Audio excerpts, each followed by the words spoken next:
Adding length to your thing with your snappy new logo. I mean, adding length to your logo with your snappy new thing. I'm tied up in a serial killer's basement. I bet you're wondering how I ended up here, cliché. Not every story needs to be a work of pulp fiction, Hollywood. Also, narration. This doll is looking directly into the camera. Amateur. When choosing what things to carry over from last season, they cut Xavier but kept Wednesday's complete and utter lack of respect for flooring. This is most definitely not the same necklace her mother gave her in season 1. I spent my vacation mastering my psychic ability. All the answers were in Goody's book of spells. Legendo. Look at this class schedule. They have an hour for English, 30 minutes for history, an hour and 35 minutes for show and tell, which seems excessive, 30 minutes for lunch, and then they finish the day with math at 12:05. You're telling me there is no recess? That is all the bullshit. Before dying, victim number 11. Describe the suspect. We've seen that the scalper treats his victim to creepy doll tea parties, meaning he probably scalps and kills them in his basement. So showing how victim 11 managed to describe the scalper to the police before she died may have been a more helpful way to open this episode. Barely a minute in, and once again, Thing is doing things out in the open with absolutely none of the normies in the room noticing. American Airlines flight AA-1872 to Kansas City is now boarding at gate 43. I've been through enough airports to know that she would have definitely been asked to take that overcoat off before going through the detector. Wednesday is a dick to everyone waiting in line behind her. Also, in the show about psychics and werewolves and sentient zombie hands, maybe the most unbelievable thing so far is that after attempting to get an entire arsenal of weapons through an airport security checkpoint, Wednesday gets nothing more than a stern talking to from TSA. Also, the double flail may look all brutal and whatever for TV, but it's actually worthless as a weapon, and Wednesday would know that. This is over 3.4 ounces, which means it's a big no-no. It's not the size of the sunscreen that counts, it's the SPF in the lotion. I made you a gift. Let me show you some of my own handiwork. Nope. I'm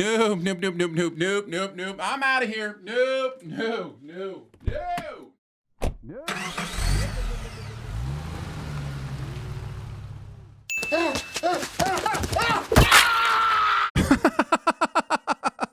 Thing is awesome.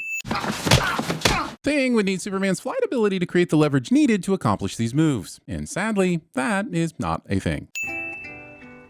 This headline is clever, but the scalper has just had his head shaved. He has clearly not been scalped. Also, this article is sprinkled with puns like bad hair day and let your hair down again and sheer madness. Now, while I approve of this messaging, staff writer Clancy Rivers is still a dick to Kansas Cityans. Also, periodically this says that the bowler, victim 11, was the latest abduction attributed to the scalper. Wednesday was highlighting that victim's case on her murder board when she was 6. So technically the city's bad hair day has been over for some time now. It's so weird that it skipped you, Dad. No, what's weird is that you seem to have skipped 3 years in just one summer. Being an outcast isn't about what you can do.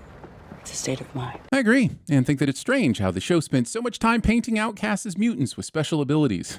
Without them, they're just human. I'm keeping a mental list of how his ability can serve my needs. That's the spirit, my little bombita. There is no we in family, only an I. But it also does have an ALF, so maybe this isn't the concrete evidence Gomez thinks it is. There's a stop sign coming up. Hit the O, dead center. For a show about a main character who wants to solve murders and avert death, they certainly don't seem to have an issue with collateral damage or negligent homicide. Popularity doesn't play by the laws of physics. The harder your pellet, the harder it comes for you. Saying this before describing an action having an equal and opposite reaction. Kids. Well, I'll spare you the details, but I did get you a gift at Lupinpalooza and Golden Gate Park. All pretense that the paranormal world in this show is somehow hidden away from the normies flies right out of the window if werewolves can hold a music festival in the biggest park in San Francisco. I threatened to neuter them if they didn't get out. Wednesday keeps making all these threats of death, dismemberment, etc., but never actually follows through. It's obvious to everyone but her why no one is afraid to approach her. Machiavelli once said that friendship is watching a person's slow drip of miseries and feeling honored to be present for their most dismal moments. This is actually a quote from Hanya Yanagihara's novel, A Little Life. While Machiavelli sure sounds more gothic, it seems we've caught Wednesday in a little lie. This bolt flies much more straight and true than should be possible with a Polaroid attached. You've got a little something. It's nothing. Well, this is apparently a magic Polaroid, as it manages to jump from her left hand to her right in the time it takes for her to wipe away a tear. Oh, Caliban, oh. My old stomping ground. Waiting until you've walked into a very specific room deep inside a building to comment upon entering the building. What was it like getting gutted by a hide? I still wake up screaming sometimes. That's awesome. Aren't we supposed to be in a school of outcasts? Isn't everyone weird? Why does everyone act like the Addams kids are strange when the show keeps telling us that they're among their people?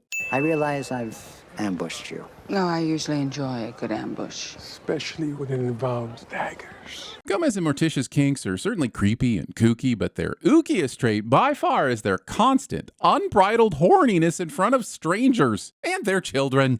Marilyn Thornhill lived here last year. Fun fact, with the original 1960s Addams Family TV series filmed in black and white, the only way to have the house interior at the appropriate grayscale to contrast with the actors in black was to have all the furnishings and decor in pink. The creators of this show had this place decked out in pink as a specific callback to the original show. With respect, I take this sin off. But also, you have a villainous female authority figure in a school for supernatural children living in a room of pink. Marilyn Thornhill is a discount Dolores Umbridge. Hey, Dad, I found some old mouse traps under the sink. You want a snack?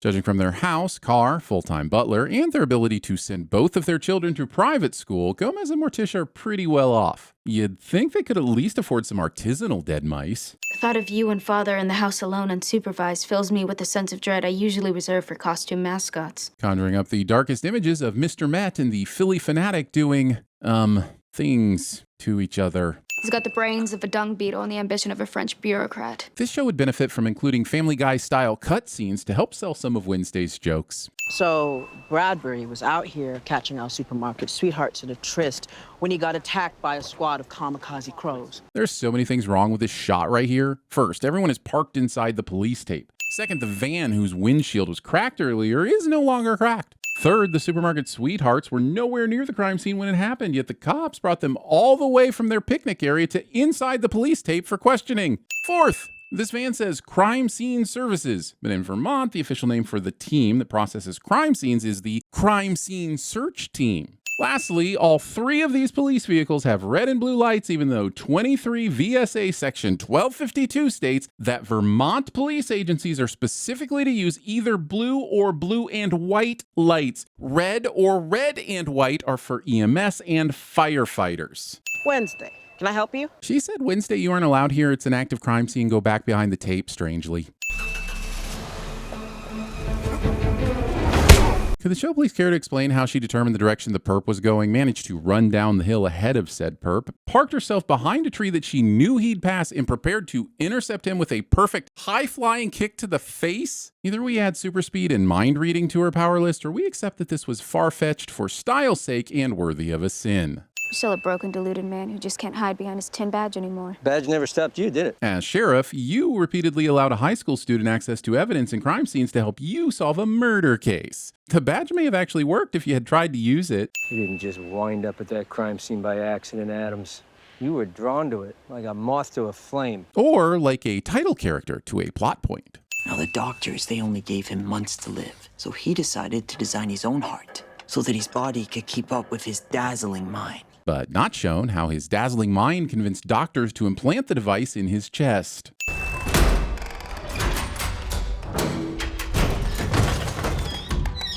That little cube contains an entire car. It would have taken his hand off. Show doesn't know how to conservation of mass correctly. But if you put your ear to the skull's hollow left eye, you can still hear his clockwork heart. Considering this is a bit of an homage to Edgar Allan Poe's The Telltale Heart, I'm surprised the story doesn't have better literary prose. But it's got plenty of cons, hey? Get it? Pros and cons. One word and another word. You get it?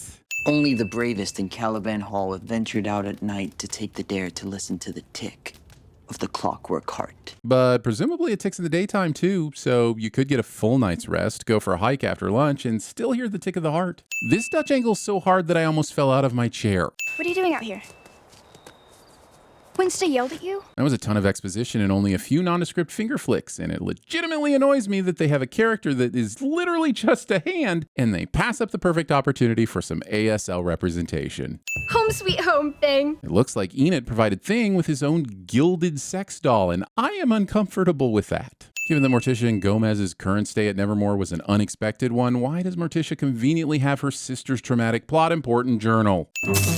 These enclosures are way too small for proper animal husbandry. But also, we can't be sure that Pugsley saved Eugene's tarantula from death. He could just be interrupting her molting process. That's Bruno from earlier in the episode. They seriously have the werewolves fetching the sticks for the pyre. Now, the Addams family is a prime example of outcasts who don't bend to normie culture. As opposed to the thousands of werewolves who openly hold a music festival called Lupin Palooza in the middle of San Francisco. From Xavier. I tried texting. Wednesday isn't even a little pissed that Enid starts reading the note without asking. My novel. It's gone. And for reasons, her handy psychic powers decide not to work on this note. My stalker's going to burn my manuscript at the Founder's Pyre. You came to that conclusion based on... Higher, higher, higher. I am demon of the fire, and each blazing roof's my pyre. That is a riddle-solving leap of logic that rivals Adam West's Batman. Who isn't watching this? All the victims of Netflix's crusade against password sharing have entered the chat. But you kind of ghosted me this summer. Skip. Now, in the words of that great American outcast, Bruce Springsteen. Sure, as much as one of the biggest artists in the world can be considered an outcast, I think Dort doesn't know what that word means. Wednesday! Wednesday! I'm getting help! Almost a full minute of this fire goes by before Enid comes to this conclusion. The episode pretends that passing out from smoke inhalation is just not a thing, even when you are literally inside the fire. Despite the rain of burning chunks, sparks, and embers, somehow no one in the crowd is set on fire. I have this commission to commemorate how you and your ragtag group of Nevermore buddies saved our school. Principal Dort survives this. Tonight? Reacting after only a single word when that word doesn't begin with P and end with Z. I always play dirty and I never fight fair. You also use similar statements that are redundant. The only side I'm on is my own, and the only place I'll lead you is off a cliff. Again, I say that none of her action speaks to this. She consistently saves people. This kid is looking directly into the camera. Amateur. You're my best friend, but can you be a little less Wednesday? This is supposed to be our best year ever. It's like Enid literally has no idea who Wednesday is. The story has undermined some of the common understandings that developed during their first season of friendship just to create some cheap tension. Pugsley, the kid more likely to be enticed by monsters than scared of them, gets jump scared into accidentally facilitating a contrivance. I mean, resurrection. She'll be alright. She's the title character of the show. Oh, yeah, and with friends like you, who needs friends? That creep can roll, man. Yeah, but he's a pervert, dude. Red alert. All hands stand to battle stations. Stick your finger in enough sockets, you learn a thing or two. We are farmers. Bum, bum, bum, bum, bum, bum. Spartans! What is your profession? Barry Dort, your new principal. Would you like a sticker? Shut the up, Donnie. Just remember, the birds are always watching. I thought I saw a putty cat. The tinsmith forgot to give me a heart. Now, I know change can be scary, but you don't have to be afraid. You know why? Apes together strong. Bird, it's a bird!